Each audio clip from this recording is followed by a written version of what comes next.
আসসালামু আলাইকুম। আবারও খুব সহজ একটা রেসিপি নিয়ে চলে এসেছি।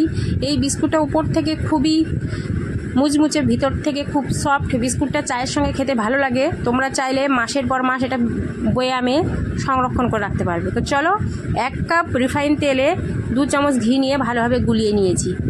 এবারে একটা ডো তৈরি করে নেব।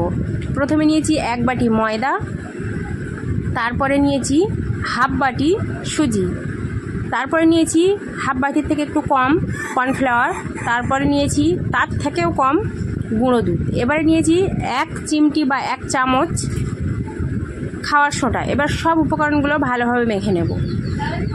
সব উপকরণগুলো ভালোভাবে মাখা হয়ে গেলে এই পর্যায়ে সেই গুলিয়ে রাখা তেলটা দিয়ে দেবো। সেই তেলটা দিয়ে ভালোভাবে সুন্দর একটা সফট ডো তৈরি করে নেব।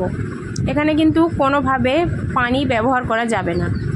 এটা খুব ভালোভাবে ডোটা তৈরি করে নেব। তারপর একটা বাসনে একটু হালকা তেল ব্রাশ করে নেব।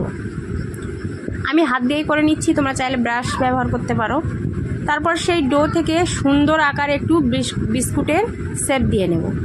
আমি এইভাবে বিস্কুটের শেপটা দিচ্ছি। তোমরা এরকম সুন্দর করে একটা বিস্কুটের গোল শেপ দিয়ে নেবে।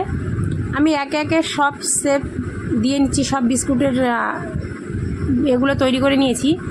এই পর্যায়ে আমি এখানে একটু জায়গা করে দিচ্ছি। এখানে একটু কাজু আর একটু কিশমিশ দিয়ে ডেকোরেশন করব বলে, দেখতে খুবই অসম্ভব সুন্দর লাগছে। তারপরে একটা প্যান বসিয়ে আগে থেকে গরম করে নিয়ে তারপর আরেকটা প্যান দিয়েছি, সেটাও গরম করে নিয়ে একটা স্ট্রেনার দিয়ে তাতে বাসনটা বসিয়ে ঢাকনা দিয়ে ঢেকে দেবো। আধা ঘন্টা পর দেখো বিস্কুটের কালারগুলো তোমরা বুঝতেই পারছো। আগে সাদা ছিল, এখন কালারটা ব্রাউন কালার হয়ে এসেছে। এই পর্যায়ে বিস্কুটে কিন্তু হাত দেওয়া যাবে না। খুব ঠান্ডা হয়ে গেলে তারপর তুলে নিতে হবে।